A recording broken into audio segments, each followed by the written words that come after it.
dia terbentuk secara inorganik atau secara alami gitu ya.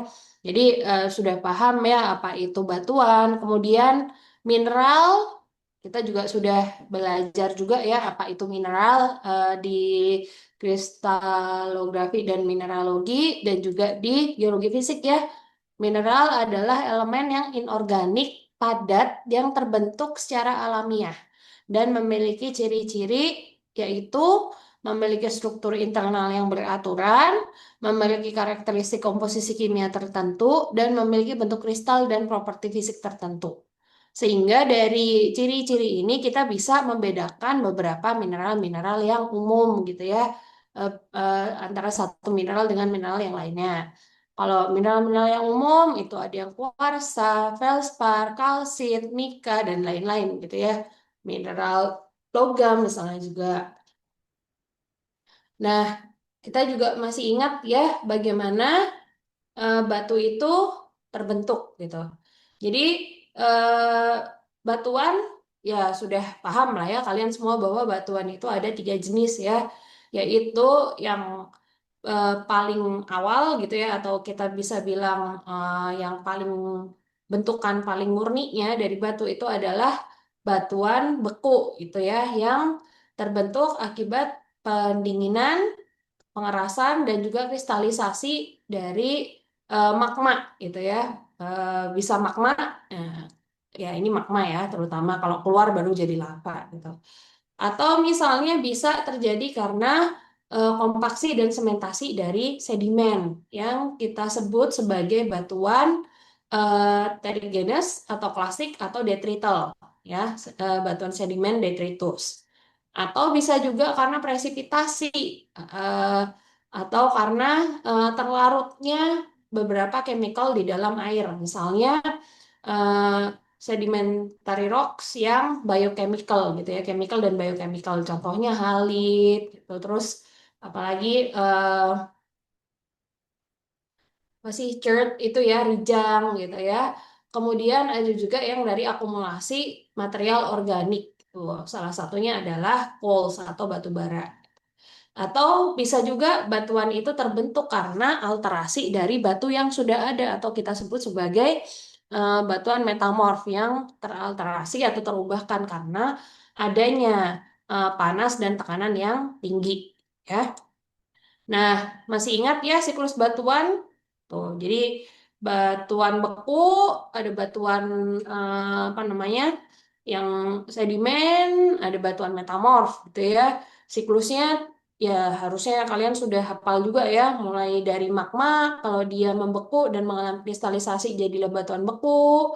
Kalau ini mengalami pelapukan, kemudian transportasi dan sedimentasi atau deposisi itu ya jadilah sedimen. Sedimen kalau dia mengalami sementasi dan kompaksi atau proses litifikasi jadilah batuan sedimen. Nah, ini sedimen ini bisa berasal dari batuan apa saja ya, bisa berasal dari lapukan batuan beku, bisa berasal dari lapukan batuan metamorf, bisa juga dari batuan sedimen sebelumnya gitu ya. Makanya ini jadi siklus gitu. Nah, batuan beku dan batuan sedimen kalau kena P dan T itu ya, jadi tekanan dan temperatur yang tinggi dan atau ya, bisa salah satu, bisa dua-duanya. Maka dia bisa menjadi batuan metamorfik ya. Batuan metamorfik sama batuan beku kalau misalnya dia masuk ke dalam bawah permukaan bumi lagi semakin dalam suhunya semakin tinggi, maka dia menjadi melting lagi dan jadi magma lagi, gitu ya. Jadi ini adalah siklus batuan. Jadi apa? Kita ulang lagi saja ya, supaya ingat. Nah, distribusinya di dalam bumi tentu saja batuan beku itu dia ada di bagian bawah ya untuk yang intrusif gitu ya. Kecuali kalau dia mengalami tektonik atau mengalami suatu pergerakan yang membuat dia keluar dari permukaan gitu ya sehingga dia bisa ada di permukaan. Ini kalau yang intrusif, kalau yang ekstrusif ya dia ada di eh, dekat dengan permukaan atau malah di permukaan gitu ya. Sementara kalau batuan sedimen itu yang penting ada basinnya atau ada cekungannya sehingga dia bisa terbentuk ya. sama batuan metamorf di mana ada P dan T itu ya. Nah, itu bisa jadi batuan metamorf di sini. Jadi settingan untuk di mana terdapatnya batuan kira-kira kalau dari sistem subduksi ya seperti ini. Atau apa namanya?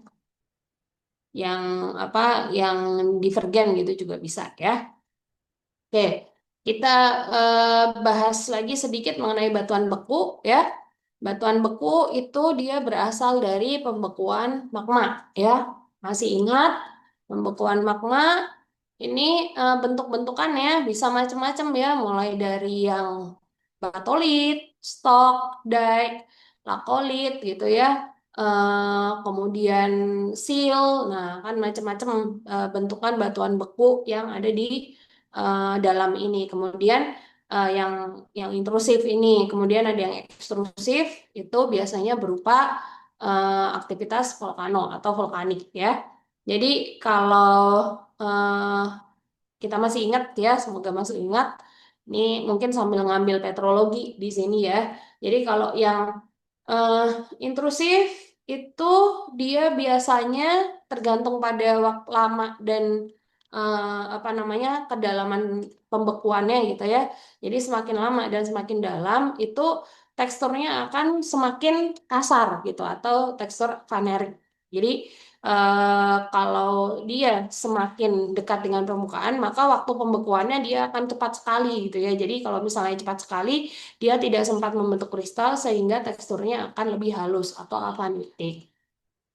Nah, berdasarkan magmanya juga, kita masih ingat ya, ada magma yang sifatnya basa sampai, sorry, ultramafic gitu ya, sampai yang asam ya. Ini mulai dari yang basa yang di bawah gitu ya. eh Sama yang paling asam itu yang di atas di sini. Nah, jadi ini untuk intrusif yang dia bertekstur kasar gitu ya, vanerik, atau yang ini porfiritik juga masih ada ya, yang ada kasar ada halusnya. Tuh. Kalau yang ekstrusif, nah di sini ada beberapa jenisnya ya, mulai dari yang paling basah sampai yang asam. Dan kalau yang ekstrusif ini rata-rata bentuknya atau teksturnya dia semuanya halus yang di sini ya. Mulai dari basalt, andesit, riolit itu tipe-tipe yang teksturnya halus gitu ya. Kemudian obsidian malah dia nggak ada apa namanya tidak ada kristalnya sama sekali, semuanya membentuk gelas sama pumice dan skoria. Nah, jadi ini beberapa occurrence-nya atau keberadaannya bisa kita lihat di sini. Jadi proses pembekuannya ya selain tadi dia membeku di dalam, dia juga bisa berupa ekstrusif gitu ya. Jadi ekstrusif pun ada dua jenisnya, ada yang dia berupa aliran lava, ada juga yang berupa piroklastik.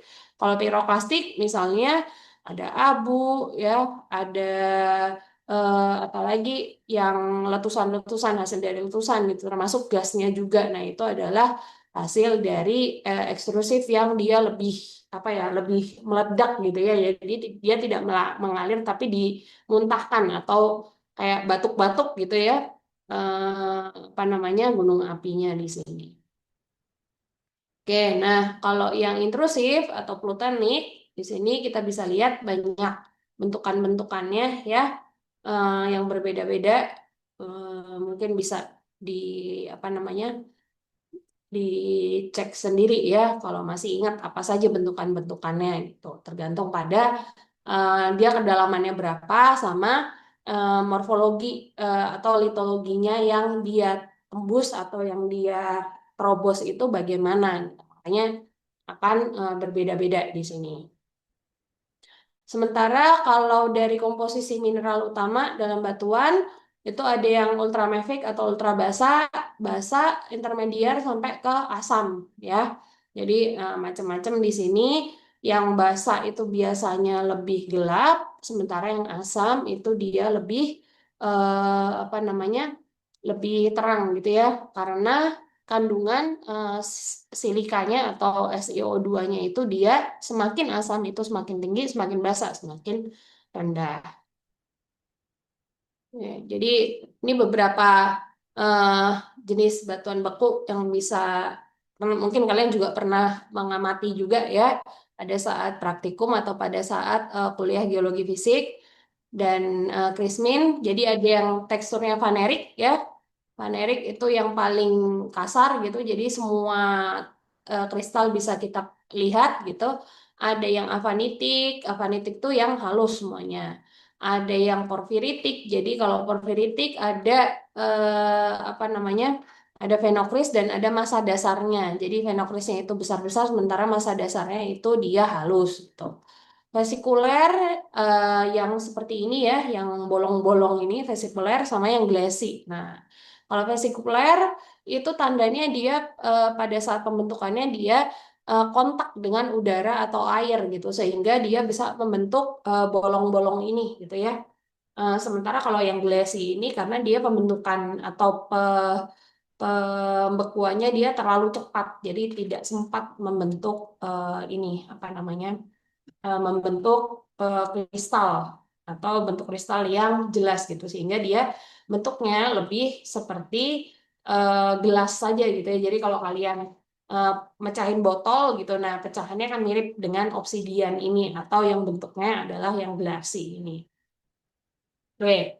Nah, jadi batuan beku nih tadi yang ekstrusif ya, karena kalau ekstrusif dia keluar jadi langsung kontak dengan udara atau air, jadi kita bisa mendapatkan tekstur-tekstur vesikuler yang banyak ya di permukaan gitu.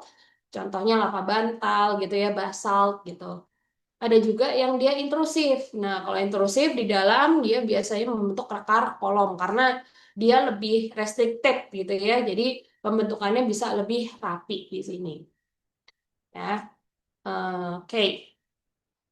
Kemudian dari batuan sedimen ya. Kalau batuan sedimen itu kita bisa bedakan menjadi sedimen yang terjadi akibat eh, apa namanya pelapukan fisik sama pelarutan atau secara kimia. Tuh. Jadi kalau yang fisik itu dia atau kita sebutnya sebagai sedimen detritus itu dari berasal dari butiran-butiran yang padat gitu. Jadi pelapukannya bisa karena gaya berat, air mengalir, angin, gelombang atau gletser. Gitu.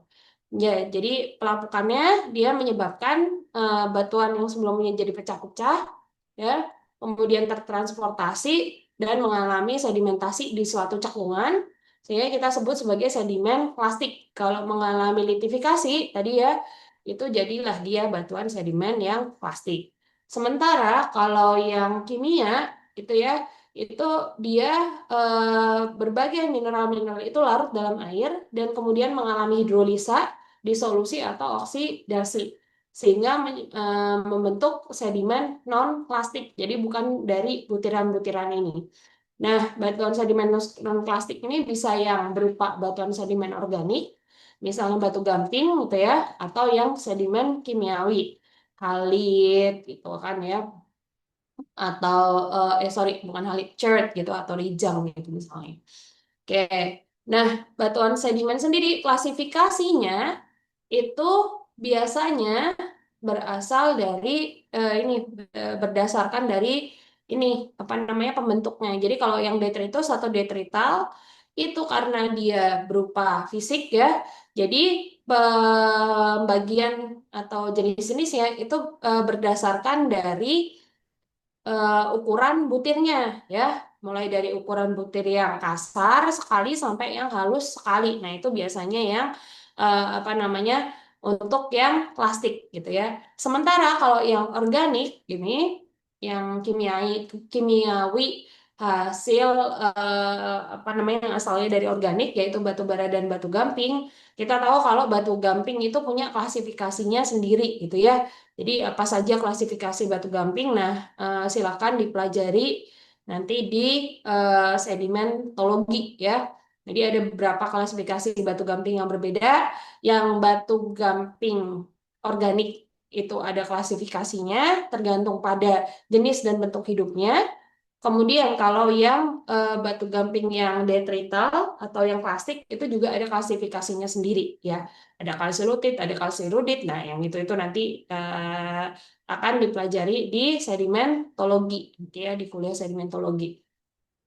Kemudian kalau dari yang hasil evaporasi, salah satunya adalah ini, batu garam atau chert, halit gitu ya, yang dia evaporasi dari silika misalnya.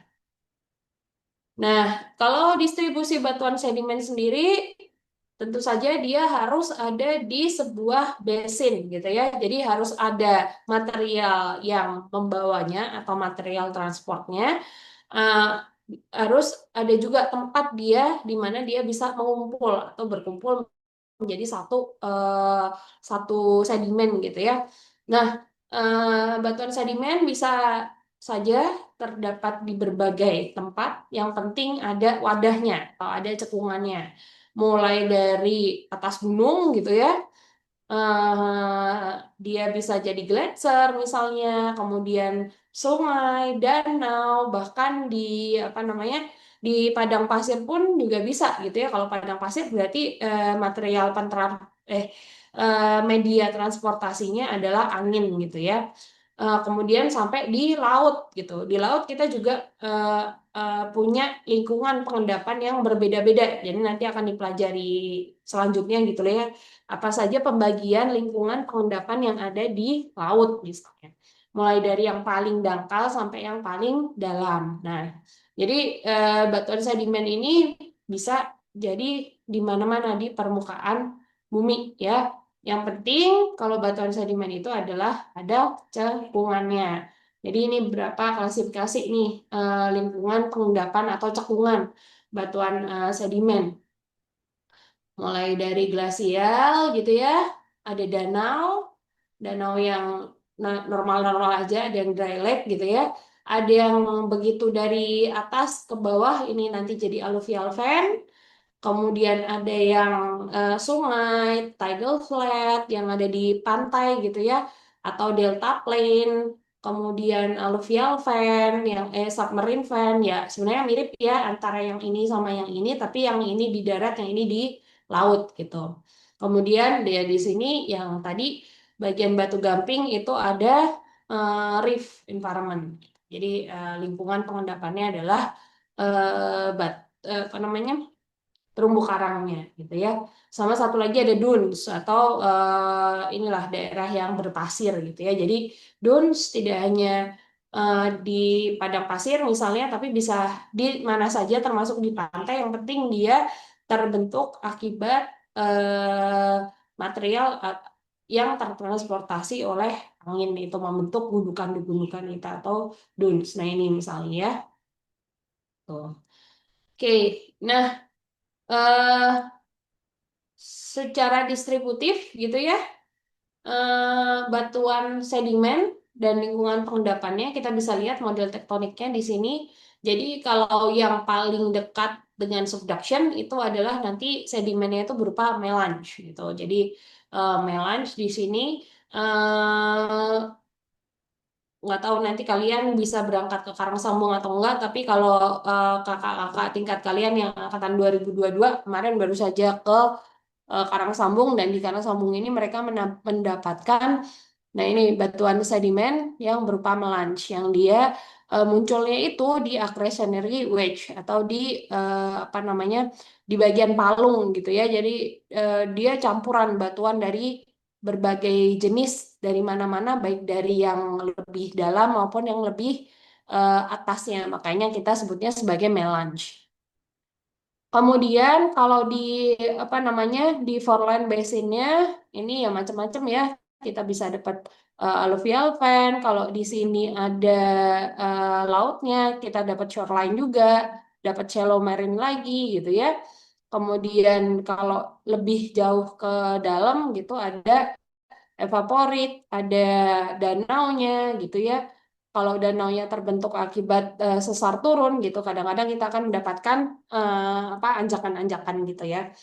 Kemudian ada juga yang misalnya sedimen apa namanya pantai yang dangkal sampai yang lebih dalam lagi di sini. Jadi kita bisa melihat macam-macam ya di sini distribusi batuan sedimennya bergantung pada tektonik atau posisi tektoniknya itu di mana. Tuh. Oke, nah di sini juga kita bisa melihat kalau adanya rift itu pasti di posisi-posisi yang dia itu tidak akan terlalu dalam gitu ya, karena kalau kalau batu gamping itu kan sebetulnya dia adalah simbiosis antara hewannya sendiri itu dengan alga. Jadi alganya itu perlu fotosintesis, makanya dia tidak akan bisa hidup di lingkungan yang terlalu dalam. Kalau terlalu dalam ya nggak dapat matahari, nggak bisa fotosintesis, ya. Oke. Oke, jadi masih dia di lingkungan pengendapannya macam-macam ya. Dan juga di manakah kira-kira kalau reef itu bisa muncul. Nah, ini kita bahas agak banyak nih mengenai reef nanti karena salah satu bagian yang dibahas dalam paleontologi ini adalah nanti apa namanya? Coelenterata gitu ya, briozoa. Nah, itu banyak yang dia hidupnya itu di reef ini, terumbu karang gitu ya. Oke, nah jadi kalau kita lihat settingan lingkungan pengendapan yang berbeda-beda ini, tentu saja energinya juga akan berbeda-beda gitu ya. Jadi energi yang berbeda-beda dia akan melakukan ukuran butir yang berbeda-beda. Itu dia akan mengumpulkan ukuran butir yang berbeda-beda antara satu dengan yang lainnya. Gitu. Nah, sekarang pertanyaan saya nih, kan ini ada yang energinya besar gitu ya, ada yang energinya kecil lah ya, tidak terlalu besar gitu. Nah, kalau menurut kalian nih, yang energinya besar itu kira-kira kalau di dalam lingkungan pengendapan ini ada di mana aja? Coba,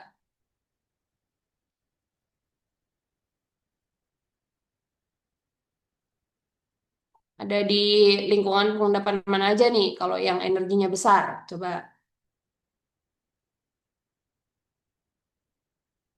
di sungai misalnya energinya besar apa kecil? Hah? Gimana? Ya, mohon maaf Ibu, tadi kami tidak fokus Ibu untuk saat Ibu bertanya. Mungkin Ibu bisa mengulangi pertanyaannya. Mohon maaf Ibu. Duh, kok bisa gak fokus nih? Gimana ini? Ayo, dari lingkungan pengendapan ini, kira-kira mana yang energinya besar dan mana yang energinya kecil? Coba, Hai besar Ibu. mana-mana saja yang energi pengendapannya atau energinya, dia arusnya, dia besar gitu. Gimana Pak, aja coba? kalau yang arusnya besar tuh di sungai Ibu. Sungai, sungai aja. Ada yang lain nggak? Laut, Ibu. Di laut yang mananya, Chris? Bagian submarine fan Ibu, itu penggendapannya juga besar Ibu. Pengendapannya energinya besar. Ada lagi nggak? Di deep marine environment juga Ibu. Yang di sebelah mana? Untuk yang marin itu di laut, di dasar, di bagian dalam, Ibu. Bagian dalamnya, di sini berarti. Ibu, kemudian ada juga di lake Ibu. Itu di danau juga terjadi pengendapan juga Ibu. Energinya besar apa kecil? Energinya tidak besar Ibu, lebih Tidak besar besar, di kecil sungai kan Ibu. ya. Iya Ibu. Berarti jadi eh, dibedakan di sini. Jadi kalau misalnya ada yang energinya itu besar, ada yang energinya itu sangat rendah atau kecil gitu. Energi besar itu maksudnya adalah arusnya sangat kuat.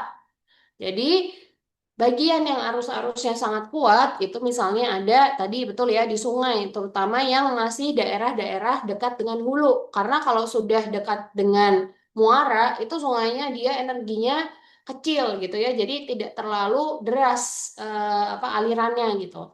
Sehingga nanti apa yang di bawah itu akan berbeda dengan yang ada di bagian lebih ke hulu ya. Jadi itu bedanya. Kemudian tadi ada yang bilang bagian submarine fan. Jadi kalau submarine fan ini sebetulnya Kalau dari arusnya itu dia sangat kecil, ya. Jadi sudah nggak ada arus sebetulnya kalau di bagian submarine fan ini karena dia sudah berada di apa namanya di bawah slope gitu ya. Jadi kedalamannya itu mungkin sudah lebih dari 40 meter. Jadi yang namanya arus kalau di laut itu dia sebetulnya arus yang di permukaan itu ya, yang sampai di si floor bednya itu dia itu sebetulnya tidak mencapai 40 meter aja udah sudah sulit gitu ya. Itu pun arus-arus yang apa namanya yang misalnya pas lagi badai gitu baru mencapai 40 meternya gitu. Sementara kalau yang arusnya besar itu adalah yang biasanya ada di pantai. Di pantai pun yang dia apa namanya tertentu ya. Kalau misalnya pantainya bentuknya lagun begini, dia hampir nggak ada arusnya. Tetapi kalau pantainya yang pantai yang apa namanya yang dia terjal gitu ya, di depannya itu ada slope-nya yang terjal. Nah, itu yang inilah yang pantai-pantai yang biasanya dipakai buat surfing-surfing gitu atau pantai-pantai yang apa namanya ada endapan-endapan pasirnya yang cukup cukup apa kasar gitu ya. Nah, itu baru yang energinya besar gitu. Sementara kalau yang alluvial fan atau submarine fan itu sebetulnya kalau dibilang energi energi arusnya itu ya itu memang kecil tapi dia energi potensialnya gitu ya atau gravitasinya itu sangat besar gitu karena dia dari atas langsung ke jeblos ke bawah gitu ya. Nah, itu makanya bisa dibedakan antara yang apa namanya energi potensial sama energi mekaniknya itu besar. Jadi kalau energi mekanik atau arusnya itu kencang gitu ya, maka dia bisa membawa arusnya sendiri itu bisa membawa ukuran-ukuran butir yang besar-besar gitu ya. Sementara kalau yang arusnya lemah, maka ukuran butir yang terbawa dan terendapkan di situ adalah ukuran butir yang halus gitu ya. Jadi bisa dipahami bagaimana pengaruh arus ini terhadap ukuran butir untuk batuan sedimen. Jadi kalau misalnya di sungai yang bagian hilir, sorry, yang bagian hulu, kalian kemungkinan bisa dapat ukuran butir yang bagaimana? Kalau yang dekat hulu itu kemungkinan yang besar-besar Ibu. Yang besar-besar. Pernah kan main ke sungai yang dekat-dekat di gunung gitu kan kalian bisa dapat yang boulder besar-besar begitu kan? Iya Tapi Ibu. begitu kita main di dekat apa muara gitu ya, apalagi kalau pantainya yang tenang gitu kan, maka kita cuma akan dapatnya lumpur-lumpur gitu aja gitu kan. Jadi itu adalah pengaruh dari kecepatan atau kekuatan arusnya, gitu ya. Nah, ketika sedimen-sedimen itu mengeras menjadi batu, gitu ya, maka batunya sendiri akan apa terpengaruh pada ukuran-ukuran butir itu sorry besarnya ukuran butir batuan yang terendapkan di lingkungan-lingkungan ini kita jadi tahu oh berarti dulu itu lingkungannya harusnya kenceng atau tidak gitu ya. Nah, beberapa contoh nih batuan sedimen. Nah, ini ada yang tahu nggak namanya apa? Yang satu ini sama dua ini. Ada yang tahu? Konglomerat Ibu. Ah, bener ya, batu yang paling kaya nih konglomerat gitu ya. Jadi batuan konglomerat. Kalau yang ini batuan konglomerat ini kira-kira dia terbentuk di arus atau energi yang besar atau yang kecil?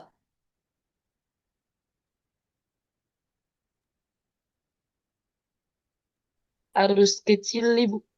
Nah, ayo, tadi gimana? Konglomerat dia arusnya dia akan terbentuk di arus yang kuat, Besar, Ibu.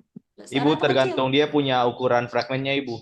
Ya, tapi secara umum kalau konglomerat dia harus pada arus yang relatif kuat gitu ya. Dibandingkan kalau misalnya yang di sini. Ini apa yang ini? Coba Itu batu pasir Ibu. batu pasir ya. Kalau misalnya saya bandingkan nih konglomerat sama batu pasir, arusnya akan lebih kuat yang mana? Yang Atau lebih besar? konglomerat Ibu. Yang konglomerat, Ibu. Betul ya. Jadi Konglomerat. Konglomerat Ibu. betul semakin besar ukuran butirnya gitu kan ya. Maka dia ekspektasinya kita adalah arusnya akan semakin kuat. Karena kalau tidak kuat, ya dia tidak akan bisa membawa ukuran butir yang besar-besar gitu ya. Jadi kalau misalnya arusnya cuman kecil gitu kan, maka yang akan terbawa oleh dia ya ukuran butir yang kecil-kecil gitu ya. Nah, ini batu pasir nih, ya. Tadi sudah betul batu pasir. Kalau batu pasir ini lumayan ya. Batu pasirnya mungkin kalau kalau ini walaupun dari apa agak jauh masih terlihat butiran-butirannya. Berarti ini adalah pasir yang kasar dan kita kalau misalnya kita perbesar mungkin ada eh, bagian-bagian yang kita bisa lihat ada struktur sedimennya juga ya. Nah, kalau yang seperti ini walaupun tadi apa namanya ukurannya juga sudah lebih kecil, arusnya juga lebih lemah gitu ya, tapi dia masih mengalir secara lancar, makanya dia masih membentuk apa namanya struktur-struktur sedimen yang misalnya paralelaminasi gitu ya, atau cross bedding atau cross lamination. Nah itu menandakan bahwa di situ masih ada arus yang lumayan gitu ya yang masih cukup kencang walaupun tidak sekuat yang misalnya mengendapkan batuan konglomerat yang ini gitu ya. Nah, ini juga konglomeratnya agak berbeda ya kalau kita lihat. Kalau yang ini kita lihat fragmennya besar-besar dan dia padat. Sementara kalau yang ini walaupun fragmennya juga besar-besar gitu ya, tapi dia lebih banyak matriksnya.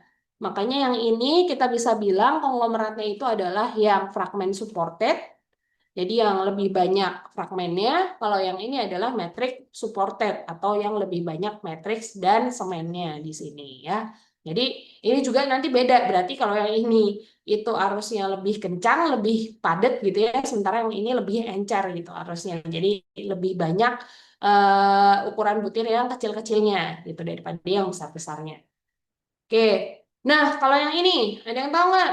Ini batuan apa aja nih yang sebelah sini? Itu Shelly, Bu. Yang tengah ya, yang shell ya. Sementara kalau yang ini mungkin masih ada karena kita bisa melihat perlapisannya dengan cukup baik. Ini adalah masih perselingan antara pasir dan lempung dan kalau dilihat di sini ada apa namanya eh, struktur yang seperti lidah api seperti ini. Nah ini akibat dari ada goncangan ketika terjadi sedimentasi gitu ya. Jadi kemungkinan ada gempa atau ada goyangan lah apapun itu gitu. Jadi ini adalah yang bisa disebut sebagai tanda-tanda salah satunya tanda-tanda likuifaksi nih yang ini ya. Nah ini juga, nah ini kita bisa melihat masih ada struktur apa namanya? Nah ini nih. Nah, yang ini kalian bisa lihat kan ada struktur-struktur seperti ini. Ini adalah struktur yang kita sebut sebagai cross laminasi. Gitu ya. Jadi di sini pasti ada arus dan arusnya itu dia mengarahnya dari arah ini nih. Sorry, arahnya dari saya ini aja deh. Nah, arahnya ini arusnya dari sini dari kalau dari kalian dari kiri ke kanan karena kalau kita lihat arah laminasinya itu adalah seperti ini gitu ya. Nah, oke. Mana nih? Ya. Ini ya, bisa dipahami ya, kira-kira ini dari arah arusnya. Tuh. Kemudian yang sebelah sini, ini ada yang namanya batu gamping ya. Batu gamping ini batu gamping yang terjadi atau terbentuk secara organik. Karena di sini kita masih melihat ada beberapa sisa-sisa makhluk hidup yang menyusunnya. Salah satunya adalah ini nih, nanti kita akan belajar mengenai koilan terata gitu ya. Jadi terumbu karang nih di sini. Kemudian ada juga yang terbentuk dari sisa-sisa makhluk hidup seperti foraminifera, kerang gitu ya. Ada alganya juga di bentar, alga. Nah, yang ini nih alganya misalnya gitu ya. Jadi kalau yang ini bisa bukan yang detritus lagi, tapi yang tadi ya dia terbentuk dari sisa-sisa makhluk hidup, sama juga dengan yang ini ya.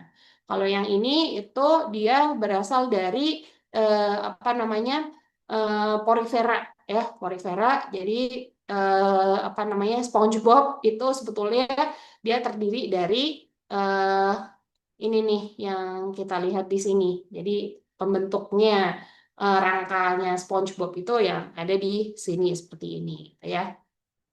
Oke.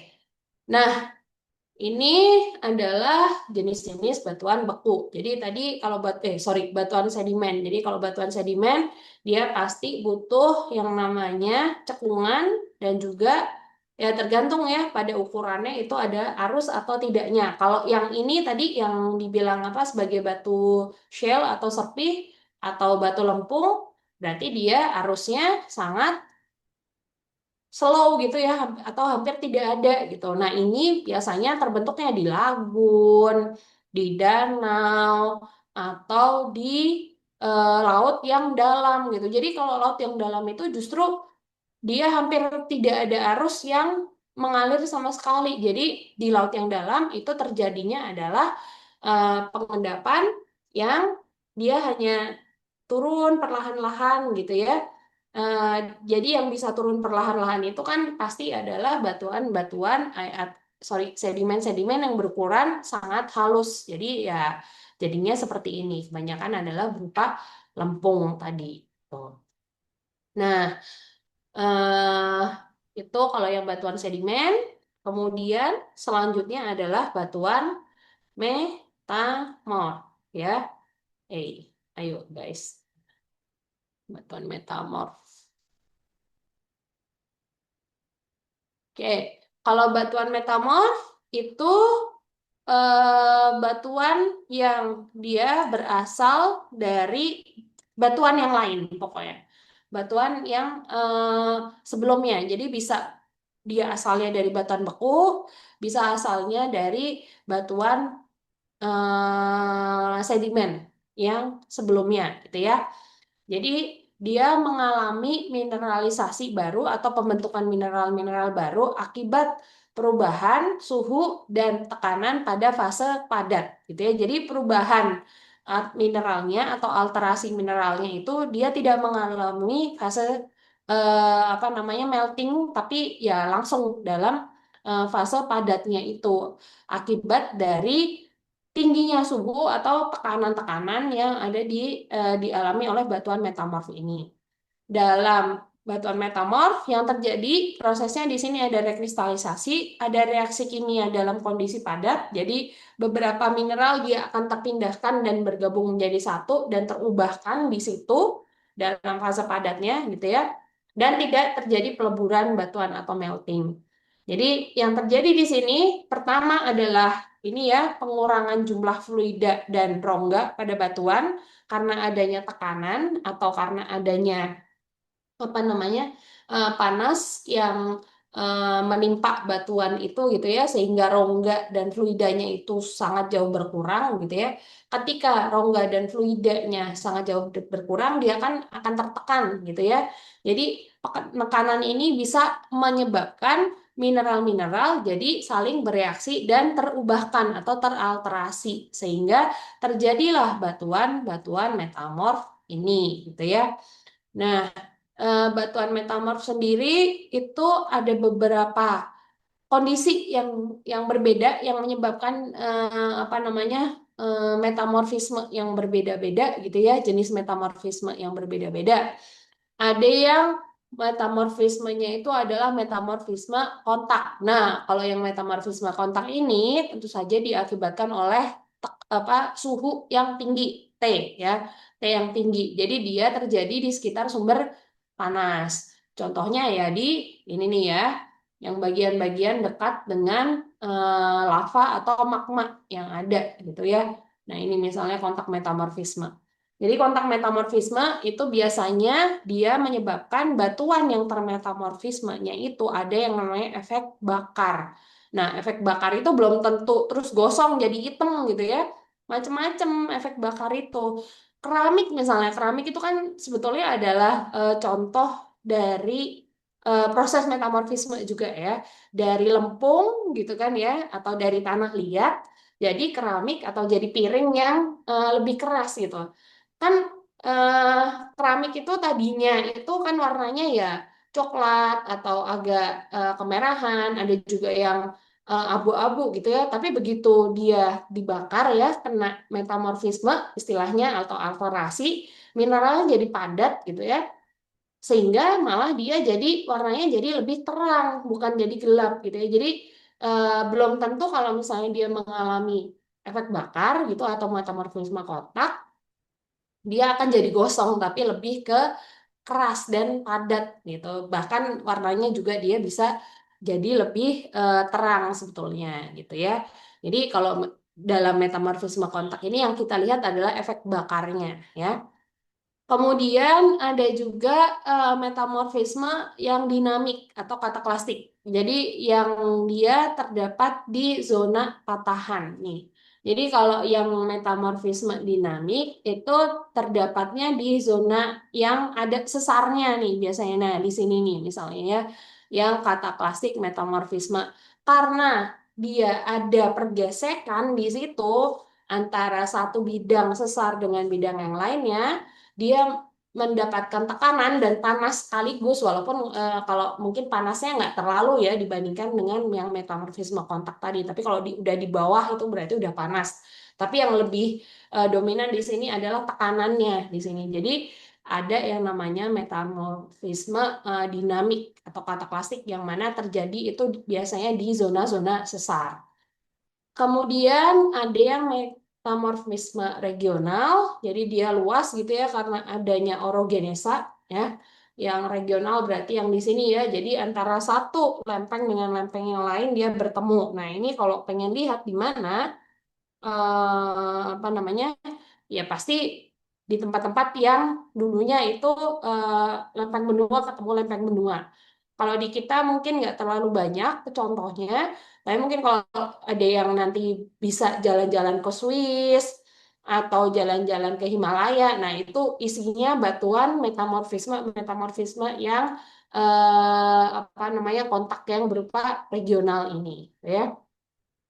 Ada juga metamorfisme impact atau shock, itu kalau misalnya kena benda luar angkasa, meteorit atau asteroid gitu ya, karena terlalu kencang gitu ya, dia sangat panas gitu. Kadang-kadang ada beberapa silika-silikanya yang dia melebur kemudian memadat lagi, mengumpul memadat lagi, itu jadi yang apa namanya batuan yang dia juga metamorfisme, tapi karena impactnya saja gitu. Ada juga yang metamorfisme boreal atau pembebanan, ya itu tentu saja karena kontak ya, sorry, karena tekanannya gitu ya. Jadi yang kalau sudah di bawah-bawah ini, bawah-bawah permukaan, terutama yang sangat dalam itu lama-lama juga bisa jadi batuan metamorf. Dan biasanya kalau yang boreal ini dia bisa ada foliasinya, sangat bagus gitu. Ada lagi yang metamorfisme hidrotermal atau air, ya itu biasanya terjadi di dekat-dekat apa namanya sumber air yang dia juga mengalami pemanasan. Makanya kalau kita nyari apa namanya hidrotermal atau yang mau kita pakai buat geotermal, nah kita cari adalah batuan-batuan yang sudah mulai teralterasi akibat dari hidrotermal ini.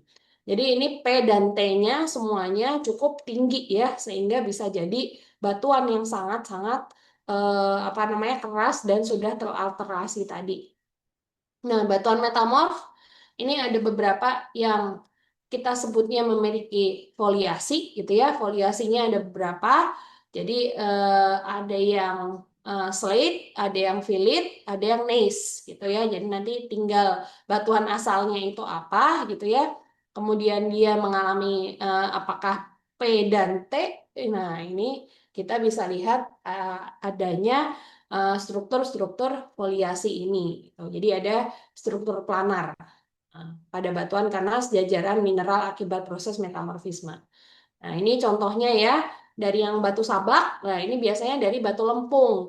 Kalau filip dia batu lempung juga, tapi kadang-kadang masih ada pasirnya juga. Sementara kalau gneiss ini bisa terjadi karena batuan yang lebih kasar lagi gitu ya, batuan batuan apa namanya?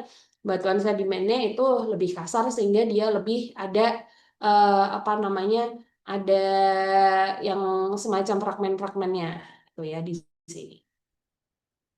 Kemudian ada juga yang non foliasi, jadi tidak berlembar tadi ya.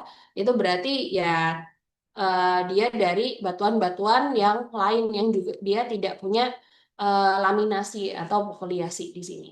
Nah, jadi contohnya misalnya amfibolit, ya, hornfels, apa namanya marble tuh, marmer gitu kan ya, atau kuarsit. Nah, kalau ini biasanya dari batuan-batuan yang beku atau sedimen non plastik. Oke, nah kalau tadi batuannya gitu ya. Jadi ini adalah kalau di paleontologi kita kan mempelajari fosilnya gitu ya. Jadi kalau fosil mungkin kemarin sudah dibahas sebelumnya bahwa fosil itu adalah sisa-sisa kehidupan, termasuk jejaknya yang terawetkan secara alamiah dan berumur lebih tua dari umur geologi yang sekarang gitu ya. Jadi atau Holosen. Tuh. Jadi kenapa Holosen itu tidak masuk dalam fosil gitu ya? Karena ya dianggapnya Holosen itu masih umur geologi yang sama gitu, jadi belum masa lampau gitu kan ya. Dan kalau di Holosen itu tuh masih banyak fosil-fosil yang sebetulnya dia belum terbentuk secara sempurna, jadi bilangnya masih subfosil gitu ya. Besok minggu depan kita akan mempelajari bagaimana proses fosilisasi itu terjadi gitu ya. Jadi bagaimana fosil itu bisa terbentuk gitu. Jadi eh, dari fosil ini dia apa namanya sekitar 11.000 tahun yang lalu. Jadi umurnya itu adalah setelah Holosen, jadi yang lebih tua dari 11.000 tahun yang lalu. Apalagi sebenarnya kalau Holosen itu kan dia sudah banyak proses-proses buatan manusia gitu ya, yang menyerupai fosil, misalnya mumifikasi gitu ya. Ya mumi ya kan awetan juga ya, hasil atau sisa-sisa kehidupan yang terawetkan, tetapi dia tidak terjadi secara alamiah karena mumi itu terjadi karena ya campur tangan manusia gitu ya. Nah, fosil ini kan dia objek utama ya dalam studi paleontologi itu. Gitu. Jadi kalau dalam fosil itu jenis-jenisnya juga ada macam-macam ya. Ada yang ukurannya kecil, ya mikropaleontologi ya. Ada makropaleontologi, nanti yang ukurannya besar-besar. Nah, mikropaleontologi nanti semester depan kalian akan pelajarinya. Kalau di paleontologi ini nanti adalah yang berukuran besar-besar nih. Jadi macam-macam nanti yang dipelajari mulai dari hewan gitu ya.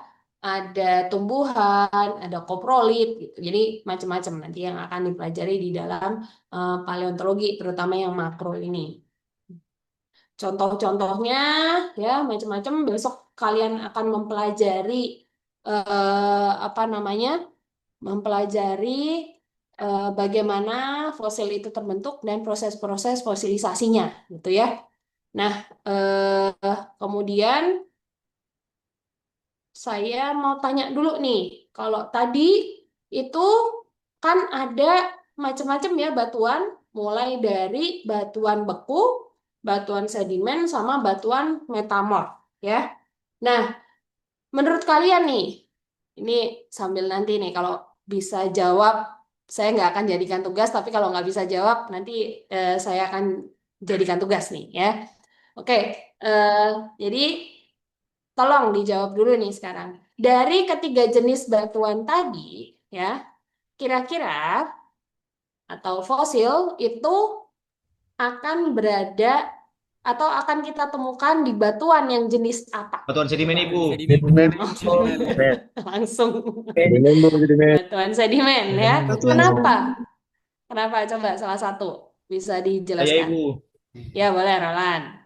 Ibu, karena makhluk hidup yang telah mati di masa lalu itu kemudian sisa-sisa tubuhnya akan istilahnya akan bukan mengapung nih, bahkan terendapkan ke bawah tanah atau lingkungan yang lebih dasar Ibu. Nah, kemudian setelah ribuan tahun yang setelah Ibu jelaskan tadi akibat proses pengendapan dan transportasi, kemudian fosil-fosil tersebut akan tertutupi oleh hasil-hasil transportasi tersebut Ibu, dan kemudian setelah beberapa tahun terjadi kompaksi dan litifikasi sehingga terjadi batuan sedimen yang dalamnya terdapat fosil Ibu. Oke. Jadi batuan sedimen karena dia memerlukan kondisi di mana dia harus terawetkan di dalam sedimen tadi ya, atau ketika sedimen itu terbentuk gitu. Nah, kalau begitu pertanyaan saya lagi nih, jadi oke, eh, hampir semua fosil itu kita dapatkan di batuan berupa batuan sedimen, ya. Tapi apakah batuan-batuan yang lain nih, batuan beku sama batuan metamorf sama sekali nggak ada fosilnya? Harusnya tidak ada, Ibu. Kenapa? Karena kan kalau untuk batuan beku sendiri itu terbentuk dari proses pembekuan magma, Ibu. Hmm. Itu ya, kamu bagaimana? Jadi kalau dari pembekuan magma, dia Pembekuan ya tentu magma saja tidak ada kehidupan ya di tidak ada situ. kehidupan, Ibu. Oke. Kalau batuan metamorf, kenapa? Yang lain, Hampir ayo. selalu rusak atau hilang karena tekanan dan temperatur tinggi merubah struktur batuan, Ibu. Jadi kalau batuan metamorf itu dia akan istilahnya, kalaupun ada fosilnya, itu dia akan rusak atau hancur. Tadi ya seperti kata Lygia gitu. Iya, Ibu. Nah, sekarang nih, saya challenge dulu kalian nih. Nah, tadi kan dibilangnya batuan sedimen, batuan kalau batuan beku itu berasal dari magma, jadi dia terlalu panas ya sehingga tidak bisa me apa namanya nggak ada kehidupannya dan nggak ada fosilnya gitu ya. Nah, tapi kalau misalnya batuan bekunya itu bukan yang intrusif, yang ekstrusif, bisa nggak kira-kira? Menurut saya bisa, Ibu. Tidak. Hmm? Ada yang bilang Tidak. enggak, ada yang bilang bisa. Nih, ayo. Coba yang tidak dulu tadi. Kenapa lah Ibu, yang menurut tidak? saya kenapa batuan ekstrusif tidak bisa istilahnya mengandung fosil? Karena kan maksudnya mendingin di luar permukaan, otomatis segala yang ada di permukaan tersebut, maksudnya kan kita tahu kalau magma itu panas, Ibu. Apalagi uh, tunggu kalau di atas itu berarti sudah 300 derajat. Ya itu sudah cukup untuk meleburkan menurut saya fosil-fosil yang sudah beribuan tahun, Ibu. Jadi saya rasa untuk hukum fosilnya itu kalau dia terkena istilahnya magma-magma itu sudah hancur, Ibu. Menurut saya, Ibu. Ya, kalau magma oke ya. Tapi kita berbicaranya adalah batuan ekstrusif nih di sini nih. Yang mana kalau ekstrusif itu kan banyak ya produknya juga mulai dari lava. Mungkin kamu kepikirannya lava aja nih. Tapi kan ada juga nih yang misalnya dia abu, ya kan?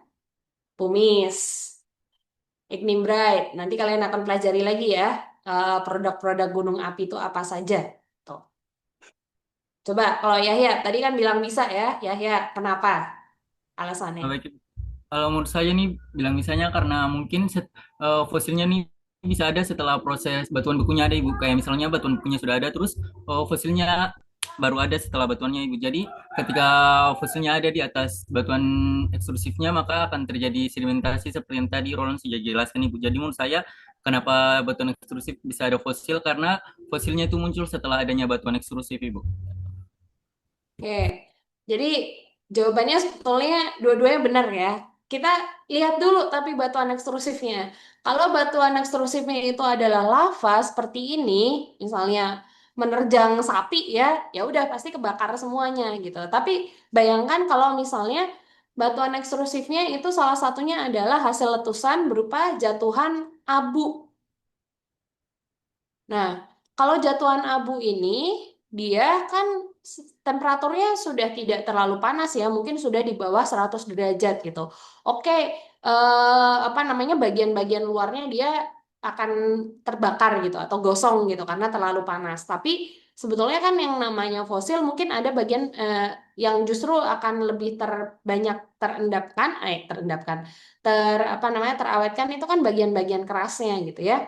Jadi bisa saja nih beberapa fosil-fosil itu terdapat di batuan yang piroklastik ini. Jadi hasil dari letusan gunung api itu.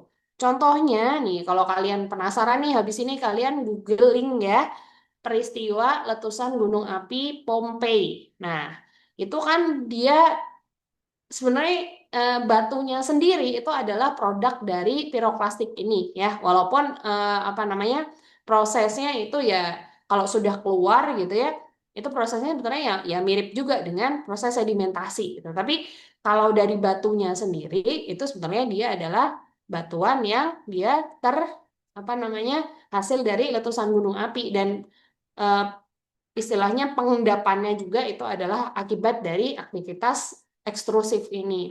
Jadi tidak menutup kemungkinan nih bahwa di batuan piroklastik itu juga bisa terdapat fosil, tapi kondisinya harus tidak boleh terlalu panas gitu ya, tidak seperti aliran lava gitu. Jadi masih possible ya, jangan salah gitu. Di batuan beku itu masih possible bisa terdapat apa namanya eh, fosil juga gitu. Tapi ya batuan bekunya harus yang ya ini hasil dari ini dia ya. Jadi yang mungkin abu-abunya yang ini terus turun gitu ya. Dia baru menimpa organisme yang hidup di sini gitu ya dan baru terawetkan. Kalau yang di sini ya udah habis semua gitu ya. Kalau misalnya demikian ya memang tidak mungkin bisa ada fosil di batuan beku, tapi masih mungkin kalau kondisinya khusus seperti tadi, tuh misalnya. Jadi tidak menutup kemungkinan, tapi dalam kondisi yang sangat khusus, yaitu batuan piroklastik yang dia jatuhan dan suhunya sudah tidak terlalu tinggi, gitu ya. Karena sebetulnya banyak ya fosil-fosil termasuk juga di Indonesia itu tuh yang dia ada pada endapan piroklastik ini. Jadi isinya adalah ya tuff, kemudian ignimbrite gitu. Itu kan hasil dari aktivitas letusan gunung api gitu ya. Lapili itu sudah hal yang sangat wajar, terutama kalau kita ke apa namanya dekat Flores lah yang mungkin paling dekat ya. Contohnya itu sebetulnya batuan yang adalah batuan-batuan piroklastik semuanya. Fosil-fosil yang ada di Flores itu dia terkubur di batuan piroklastik. Nah, contohnya ya itu tadi kalau kalian pengen lihat contohnya masih ada apa namanya manusia-manusia yang terkubur di dalam piroklastik gitu adalah di peristiwa letusan Gunung Vesuvius yang ada di Pompei. Ya, coba nanti di googling aja sendiri. Jadi masih possible, tetapi ya tadi kondisinya sangat khusus. Ya. Nah, kalau metamorf nih, bisa nggak? Tadi ya, tentu saja tadi Lydia sudah menjawab kalau metamorfismenya itu adalah metamorfisme yang kontak atau metamorfisme yang apa tadi namanya? eh yang mungkin tekanannya sangat tinggi, ya pasti fosilnya sudah hancur nih. Tapi ternyata nih, ya, saya mau ambil dulu nih fosilnya, mau saya tunjukkan ke kalian. Kalau di metamorfisme itu bisa jadi ada fosilnya, ya.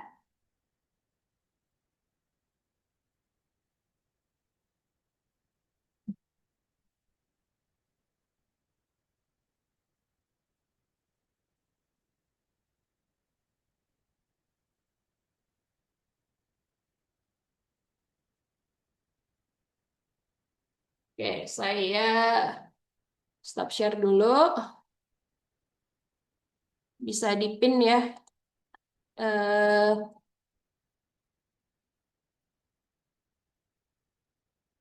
bisa kalian bisa ngeliat nih. Aduh, saya nggak blur dulu deh, biar kelihatan. Oke, nah ini adalah batu apa namanya yang kita dapatkan dari penambangan emas ya.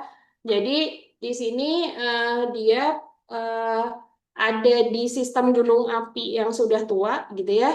Dan ini batunya itu ini tadinya itu adalah batu tuf atau lempung ya. Tapi kita bisa lihat di sini dia sudah mulai berwarna hijau, kehijauan.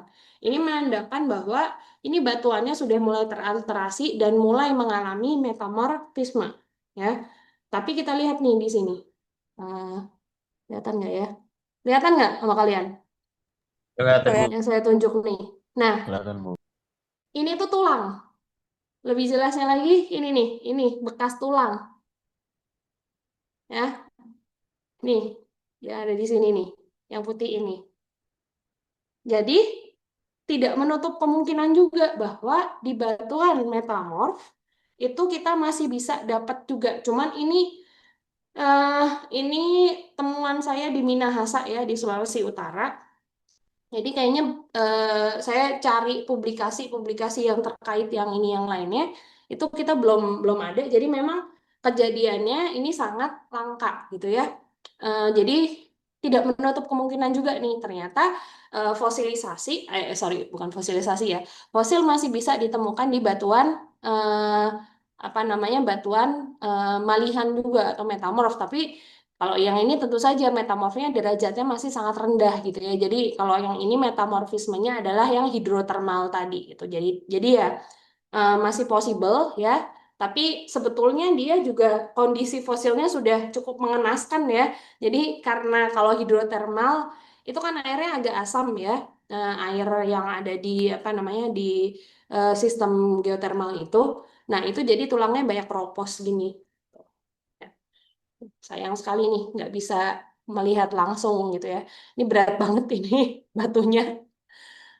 Kalau kuliah di ITB sih biasanya saya sambil nunjukin di kelas, jadi kalian bisa ngeliat-liat juga sendiri ya. Nanti ya, moga-moga ada yang bisa berkunjung ke ITB ya. Nanti saya tunjukin nih. Ini apa namanya langka banget ya. Kita beruntung kita punya salah satu contohnya gitu. Jadi membuktikan bahwa masih bisa loh gitu ya.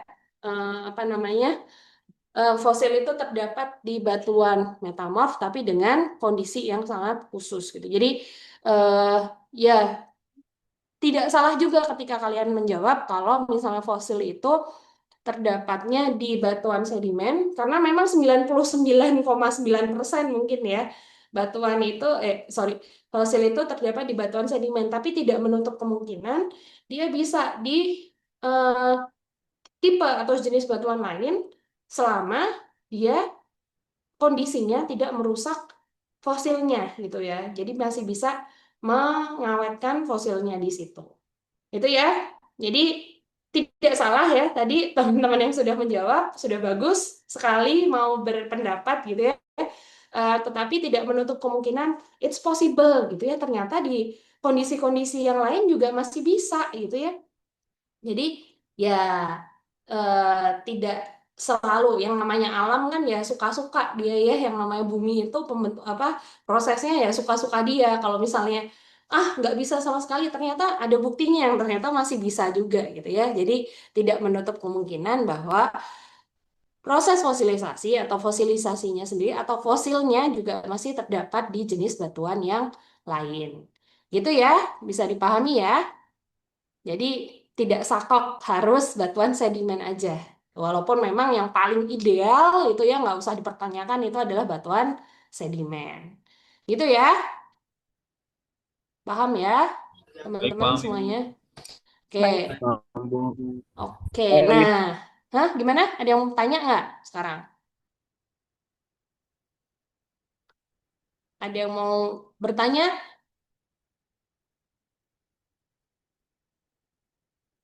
Soal batuan nih, dan bagaimana dan keberadaan fosil dalam batuan gitu ya. Nah, kalau tadi dari pembentukannya. Jadi tadi kan kalian sudah ini ya sudah bisa jawab kalau fosil itu dia mostly atau kebanyakan sebagian besar sekali itu terbentuk di batuan sedimen ya. Nah, tadi batuan sedimen sendiri kan ada macam-macam ya. Ada yang detritus, ada yang apa namanya? Yang bukan detritus tadi ya. Saya ini lagi lah. Jadi ada yang sih tadi. Oke. Ada yang detritus seperti ini gitu ya. Ada yang detritus pun ada yang halus, ada yang kasar. Ada yang dari organik, dari gampingan misalnya ya. Kalau gampingan sudah jelas pasti dia terbentuknya itu adalah di laut dangkal gitu. Atau yang gampingan yang detritus kita ambilnya yang sama ya dengan batuan sedimen yang detritus nih misalnya. Nah, menurut kalian nih, kalau misalnya kita nemu fosil yang besar, let's say fosil gajah gitu ya, atau fosil paus gitu. Nah, kira-kira kalian akan menemukannya di batuan yang mana?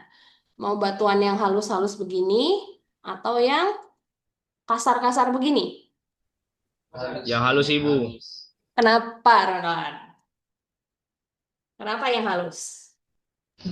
Ibu, karena kalau yang halus itu otomatis dia punya daerah pengendapannya itu bukan sungai Ibu, dimana kalau sungai ini kan kalau seperti misalnya yang butiran-butiran besar otomatis itu akan terbawa arus sampai laut Ibu, sedangkan kalau misalnya untuk fosil sebesar gajah itu dia kalau nggak di misalnya tidak di sungai cuma di daerah sekitar bukan sungai itu kan otomatis akan terendapkan oleh batuan selain konglomerat Ibu yang tadi Ibu bilang dari daerah pembentukannya. Jadi akan terdapat oleh mungkin batuan pasir dan lain-lain Ibu. Oke. Padahal saya sering dapat fosil loh di batu konglomerat. Nah, berarti sebetulnya bisa ya batuan konglomerat ini.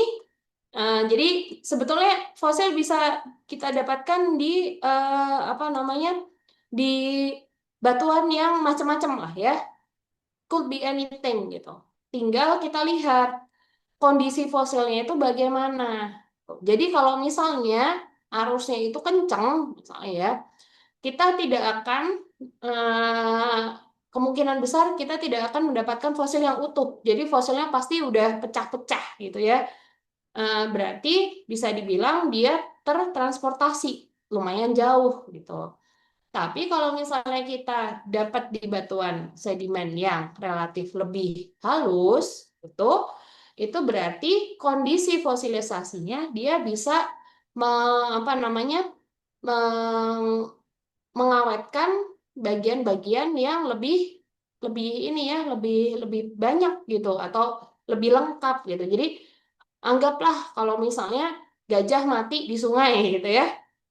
Gajah mati di sungai dia kena arus gitu kan atau mungkin malah dimakan bangkainya dimakan oleh macam-macam gitu ya eh, oleh pemakan bangkai atau yang lain-lain jadi dia apa namanya ketika kita mendapatkan fosilnya itu dia akan tercerai-berai karena dia kemana-mana gitu ya kepalanya di mana kakinya di mana gitu ya giginya di mana gitu jadi kita tidak akan mendapatkan bagian yang relatif utuh. Berbeda ketika kita mendapatkan fosil itu kalau misalnya di area yang lebih tenang. Misalnya area yang lebih tenang tuh apa? Bagian sungai tapi yang dia hanya terisi ketika banjir saja atau dataran banjir. Nah, itu kita bisa tuh dapat fosil ikan yang utuh, fosil gajah yang utuh gitu ya. Relatif utuh lah ya saya bilangnya. Ya lebih lebih terartikulasi gitu. Atau misalnya dapat bahkan nanti kita dapat yang namanya fosil koprolit atau fosil kotoran hewan karena dia tidak banyak terusik gitu. Jadi begitu dia jatuh atau begitu dia mati gitu ya, dia akan langsung berada di lingkungan atau endapan yang masih belum terkonsolidasi, kemudian dia akan tertutup oleh sedimen-sedimen yang halus lainnya sehingga ya nggak kemana-mana karena dia tidak ada energi untuk mentransportasinya gitu ya. Jadi eh, batuan ini walaupun sama-sama terdapat di batuan sedimen, tapi nanti apa namanya kondisi fosilnya sendiri akan berbeda-beda tergantung pada di mana dia ditemukan di batuan yang mana gitu ya. Jadi ada yang kadang-kadang kan kita nemu fosil cuman bagian apanya saja gitu ya. Nah, itu karena memang ya sudah kita dapatnya hanya segitu saja. Dia tertransportasi karena adanya arus yang kencang. Tapi ada juga misalnya nanti dapat fosil tuh, misalnya fosil ikan tuh satu badan utuh gitu ya.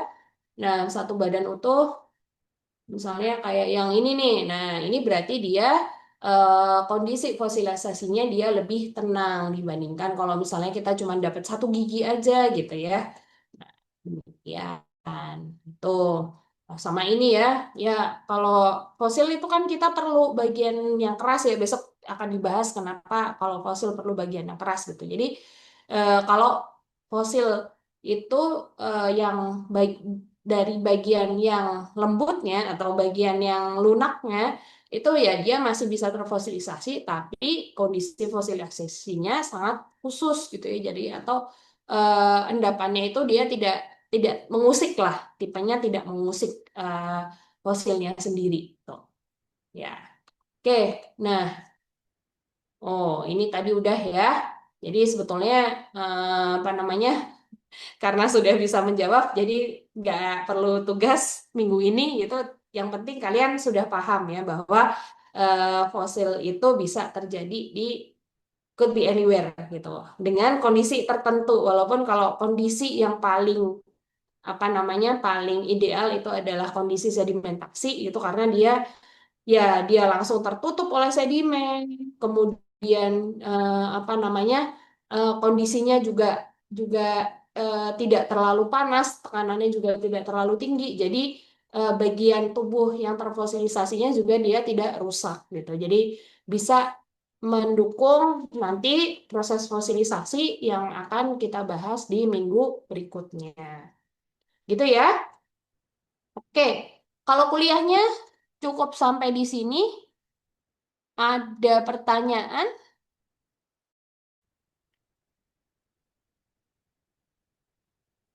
Ada pertanyaan dari kalian mengenai konteks fosil dalam batuan ini?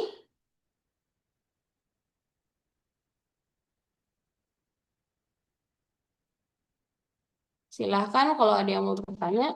Ibu, apakah saya boleh bertanya Ibu Oh, tadi disuruh. Boleh dong. mengenai ini Bu, mengenai praktikum paleontologi Bu?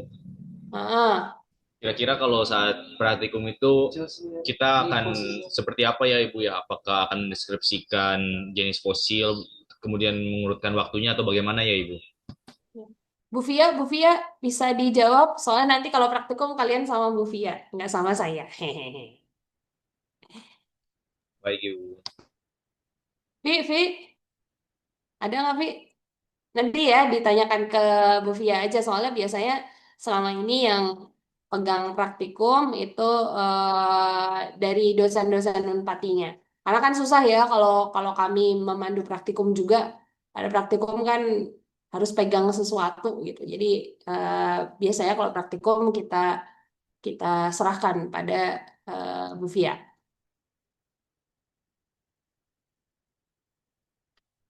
Nanti tanya Bu Fia aja lah ya, Roland ya. Ada lagi? Baik Ibu. Saya Iya, silakan, Felicia. Assalamualaikum, Bu Mika. Mohon maaf, tadi sempat ingin menjawab, tapi Zoom saya terkeluar. Tadi sebelumnya Ibu Via sedang ada keperluan sebentar. Saya izin Mm-mm. jawab yang pertanyaan Roland ya tadi kalau Oh iya, tidak salah silakan, ya. silakan, silakan, silakan. Iya, jadi untuk praktikum sendiri memang dari kami dari tenaga kerja tenaga pendidik di Unpati, namun biasanya untuk praktikum eh, karena mungkin keterbatasan alat untuk praktikum dari geologi Unpati sendiri, jadi terkadang kami memberikan materi, juga nanti ada kerja kelompok untuk misalkan kami memberikan satu studi kasus melalui gambar yang nanti adik-adik atau adik-adik mahasiswa untuk mendeskripsikan fosil tersebut seperti itu. Roland. Baik Ibu. Terima kasih. Nanti juga sebetulnya nanti bisa dibantu ya, ada beberapa yang fosil itu sudah ada 3D-nya gitu ya. Jadi coba nanti sambil dicari juga 3D modelnya gitu. Jadi tinggal di Iya. apa namanya, tinggal di eh, apa? Saya ini dulu deh, saya stop share dulu. Ini contoh beberapa fosil yang sudah di 3D-kan ya. Saya ini dulu deh. Kemarin baru ini kebetulan.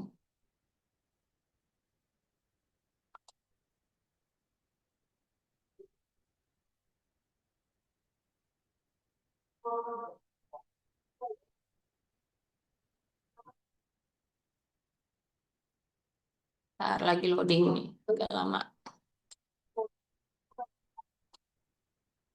Oke, ini contohnya ya. Jadi kalian juga bisa mengamati dari model 3D beberapa fosil nih. Ini lumayan lengkap lah fosilnya ya, yang bisa di apa, yang bisa dicek di sini. Jadi kalian bisa sambil apa namanya, sambil lihat model 3D-nya nih di sini. Tuh, yap. Bagus ya, udah lumayan lah. Ini kerjaan teman-teman kalian yang di apa namanya, di ITB nanti juga mungkin bisa lah diajari oleh beberapa. Eh, udah saya share belum sih? Belum ya? Iya, Ibu. Belum Belum, Bu. terlihat, Sorry, Bu. sorry, sorry, sorry. Belum, Ibu. Udah kelihatan sekarang? Sudah, Ya, Ibu. Bu. Nah, nih, jadi bisa diputar-putar, enak ya, udah enak sekarang. Nah, ini cara bikinnya juga gampang sebetulnya, pakai kamera biasa, terus nanti bisa dirender pakai software gitu. Nanti mungkin kalau satu waktu bolehlah diajarin ya bagaimana caranya membuat model 3D ini sama Mas Matin. Nanti bolehlah satu praktikum atau satu pertemuan gitu. Cara bikin apa foto apa model 3D ini pakai kamera HP juga bisa. Nanti tinggal pakai softwarenya aja digabungin gitu. Jadi satu model 3D begini. Itu. Jadi banyak cara lah kalau sekarang ya, nggak terlalu susah kalau misalnya jarak jauh juga. Tinggal puter-puter aja sama kalian. Nah, shit, shit, shit, shit, shit, gitu. Sudah bisa zaman sekarang mah canggih. Ya, kayak gitu. Ya, Bu. Kira ada pertanyaan lagi yang terkait dengan kuliah?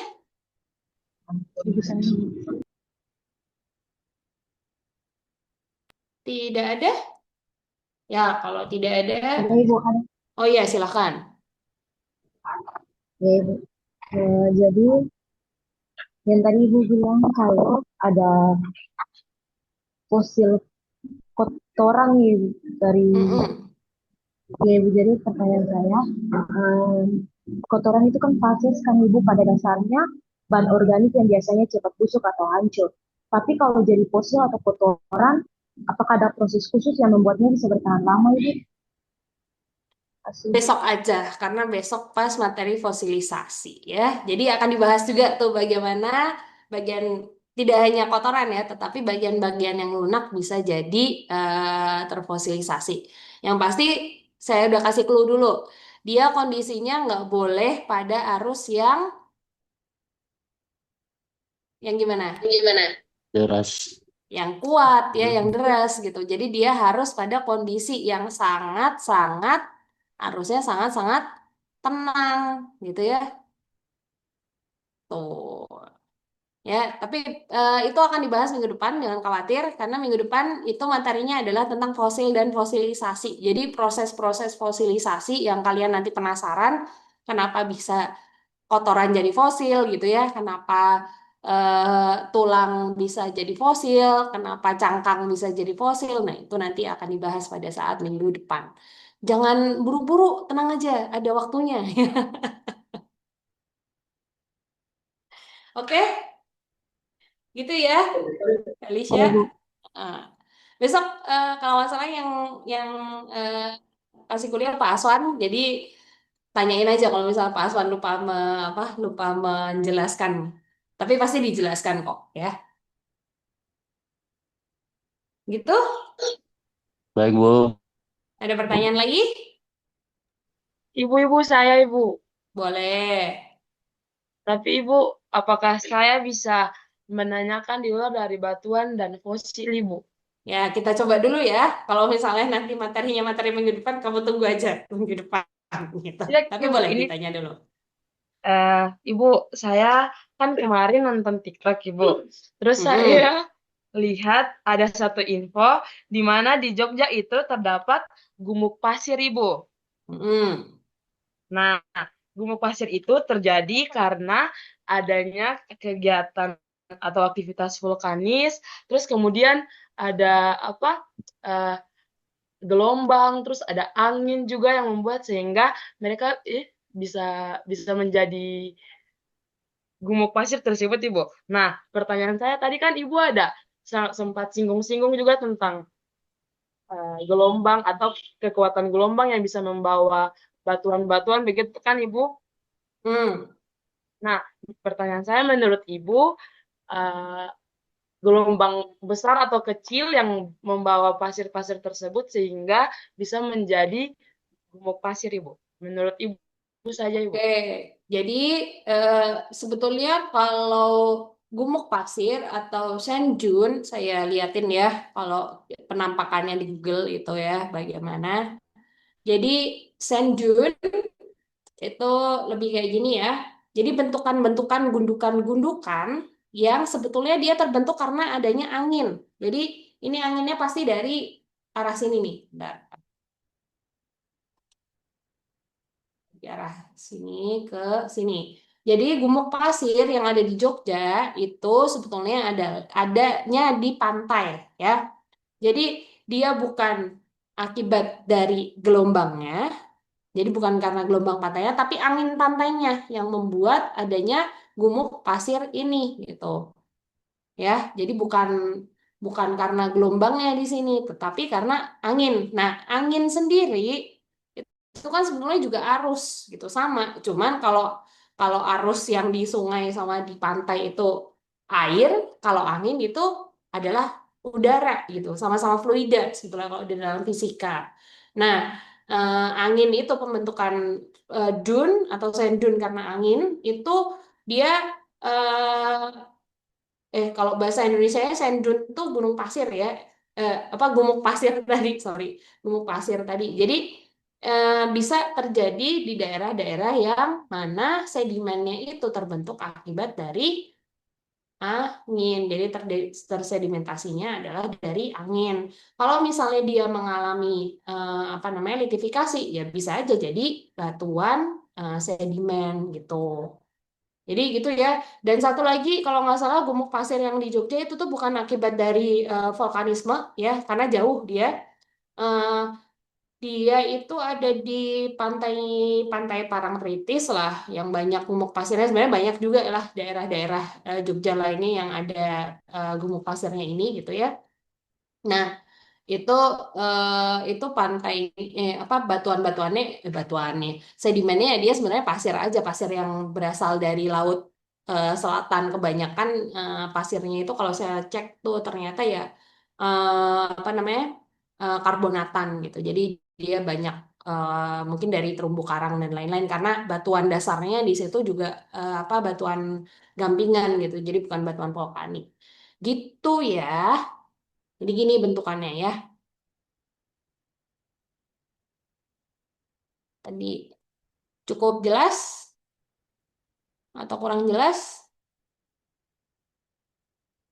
Iya, Ibu. Jelas, Ibu. Terima kasih banyak, Ibu. Jadi karena angin ya, harusnya harus angin di sini. Itu Berarti itu, lumayan besar tuh sampai berapa kilometer tuh kalau yang di Jogja. Tapi itu juga belum belum seberapa sih kalau yang di Parangtritis. Jadi karena pantainya dia agak mundur, jadi terbentuk terus tuh gumuk pasirnya.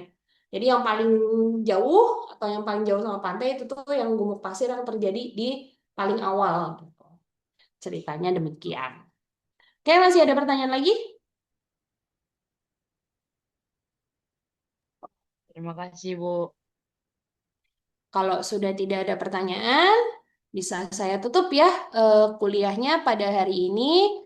Eh, Ketemu lagi nanti kalau pas yang jadwal hari apa Kamis kan sama teman-teman di Unpati ya. Ketemu lagi berarti sama kita hari Senin minggu depan ya. Materinya adalah mengenai fosil dan fosilisasi. Nanti PPT-nya saya kirim ke Ibu Via, jadi nanti kalian minta PPT-nya ke Bu Via aja ya. Iya, Oke? Ibu. Ibu Baik. mau Oke. screenshot Baik. dulu, Ibu. Oke, oke, oke. Silakan, silakan. Teman-teman yang lain tolong untuk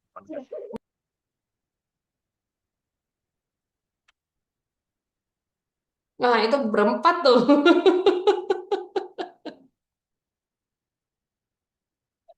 Tiba-tiba kamera mereka tidak. 1, 2, 3.